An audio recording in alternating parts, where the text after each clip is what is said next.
Alright, legends, it's been a while since I've put out a review. And in that time, we've had both the 1.6 and the 1.61 updates drastically overhaul many features, classes, and the basic way of life of the game. The 1.6 update started the overhaul with the LMDH class being completely rebuilt, and the 1.61 update continued that rebuild with the GT3 class. Tyres and everything about them was changed, tweaked, or improved outright. There have been many other fixes, glitches, and issues addressed by the recent updates, of which we'll have a quick look at soon, but overall the focus was the rebranding, or even rebuilding, if you will, of the LMDH and the GT3 classes. Every single car's setup was made redundant, but at the same time default setups became drivable across the board. Braking and brake balance overhauled, tyre wear evened out in most cases. The LMDH arguably became much easier to drive, but regardless, and most importantly, they are now drivable. If that's a good thing or not, I'll leave up to you to decide, but I have touched on it in another video a bit about both the good and the bad from the LMDH changes, if you want to check that out. The GT3s went through the same brake balancing and improved tyre models, while also having every baseline default setup drastically altered. Mostly the way ABS and traction control works has been massively improved in the GT3 class.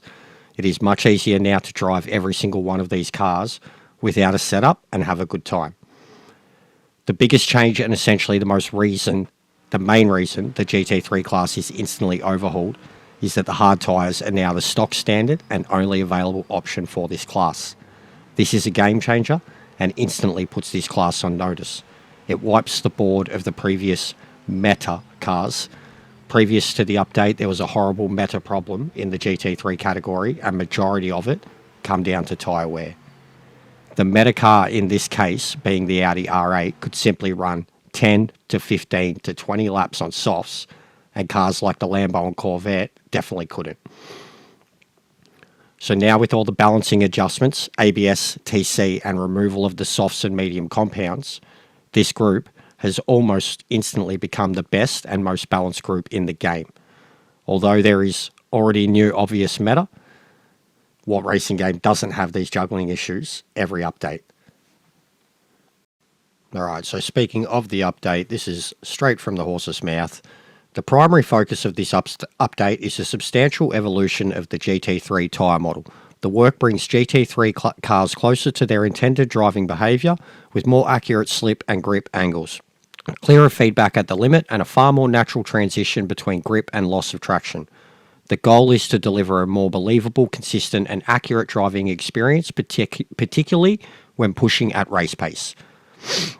As with previous physics revisions, this change affects the balance of existing setups. Custom car setups for GT3 cars created prior to this update may no longer behave as intended and will likely require adjustment to suit the revised tyre and vehicle behaviour. Now, this caused a lot of butt hurt, especially amongst the tuning community, especially amongst myself, and made the first few hours of these updates feel incredibly unplayable. Once you listened to them and reduced everything to default, it just became better. Drive the cars at default, adjust them from there, and everybody started to relax a little. They have done a full breakdown of 1601, beginning with physics and handling, at the overhaul of the GT3, revised the downshift protection, fixed issues with automatic gears and throttle blip, lowered tyre preheating temperatures across all classes, and that is very noticeable, reworked traction control, anti-lock braking systems logic to allow more natural lateral slip while reducing excessive longitudinal slip, improving overall balance and drivability. Due to these changes, players are advised to review and refine existing custom setups for this class. So again, they made an emphasis on it. Drive the cars at default, and once you reduce them to that, genuinely, most of them were so much better. Full traction control for the LMDH reworked to improve consistency and usability. Traction control settings 2 through to 10 offer a more meaningful and usable range. GTO's got an overhaul. Group 5 and Group C got an overhaul. Input force feedback got an overhaul. The UI got an overhaul. AI opponents. They increased AI up to how many vehicles they can have on PC. Doesn't affect us.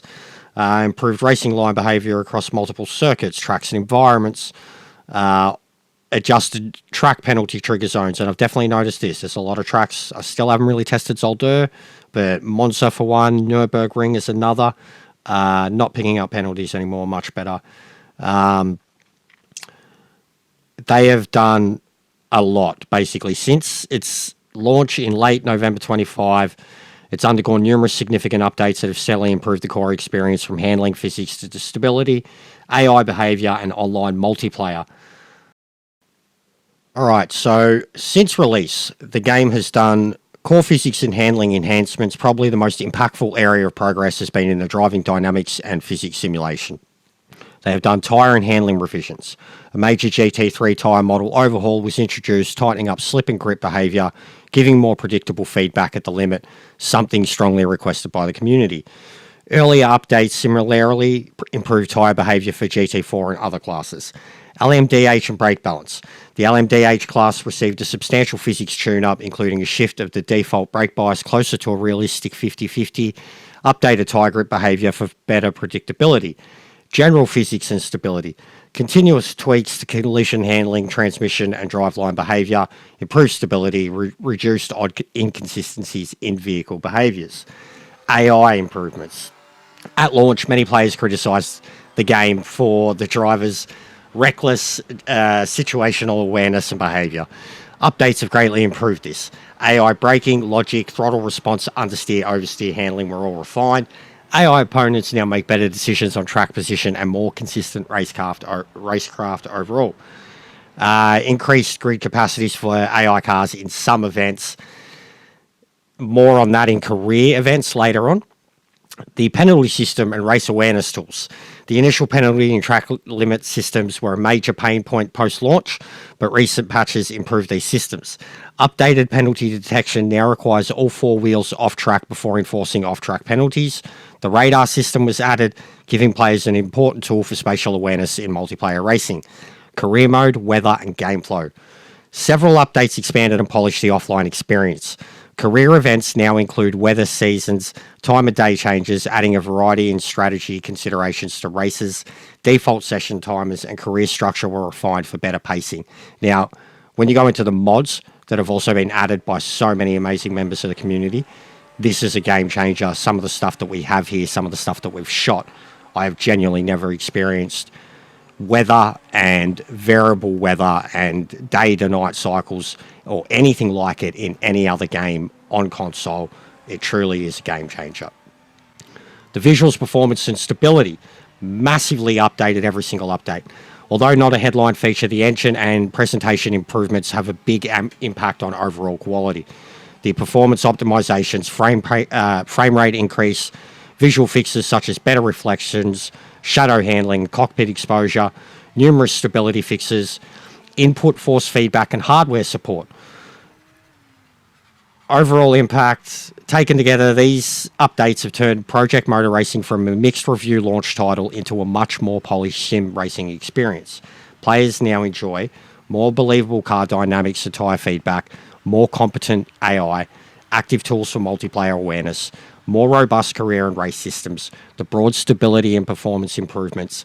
That said, many fans still note there's room to grow with more tracks, deeper modes, and further tuning continually on the developmental roadmap. Alright, so that's the 161 update details, and there is quite a lot. Take into account the 1.6 and LMDH overhaul, and there is too much. Then take a larger step back over this game since Journey and have a look at everything that has been happening since the massacre on release day. We are starting to get somewhere. The game still has a long way to go before it's redeemed in the eyes in the public, if they can ever forgive the launch. And it seems to still be hated by many for how that all went down. I will have a video coming out very soon about how I think the public perception and opinions of the game could be turned around, but it's way too detailed to include in this review and deserves to truly be its own feature. I know I'm not covering everything in this review, but I'm trying to stay focused on the major changes, and I think I've covered that. And I know between the LMDH and GT3 classes, that's all I've done on this game for 2 weeks straight, and I'm absolutely having the best time yet on the game. Now we get to the usual end of review part, where I ask, is the game worth getting now? Is it worth coming back to? is it worth trying to revive? Yes, yes, yes to all three questions. Does it still have a long way to go? Absolutely it does. But can they do it? They already are. The amount of updates in such a short time shows that they can put the work in. Regardless, the improvements are astronomical.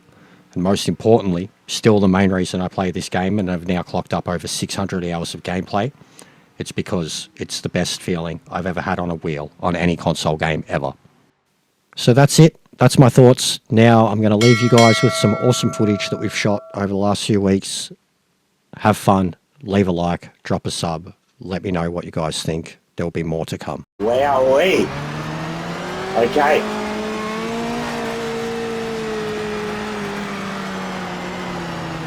What's going on, Shano? Oh, fuck. I can't even get out pits. I can't even get out pits. It's pissing down. Look at that. There is no visibility.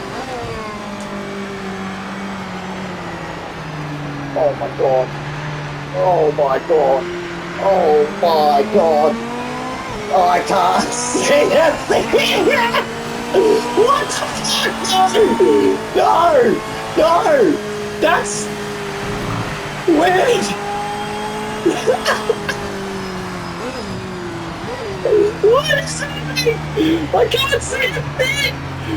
Oh my god! Oh my god, that spray is lethal! No way, bro! Look at this! Look what is... Look at the sunrise! Look at the... Oh my fucking god! No! I don't want to go fast! Oh fuck! Oh my god! That spray is fucked up!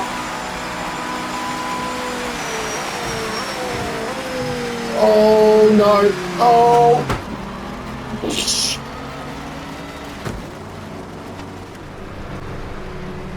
Good luck, mate.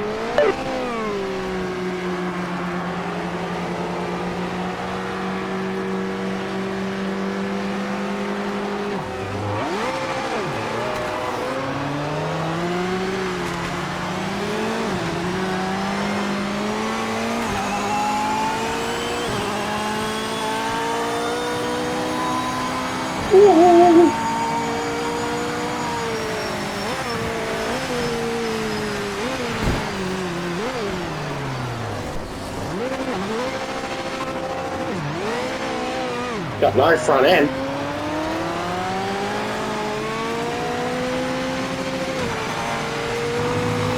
Death. We're watching death. Death in a race form.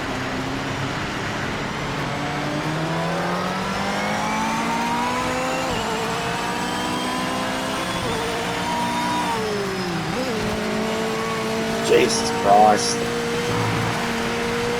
It's so hard to see.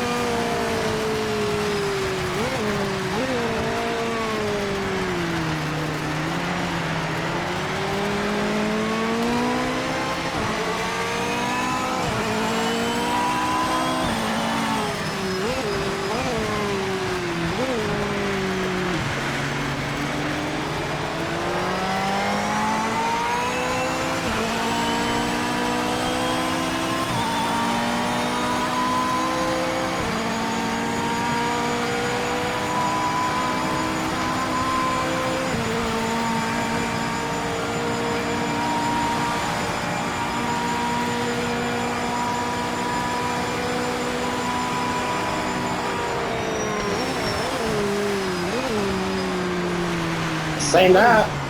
LMP just murdered. Come flying in. Bro, the things I've already seen.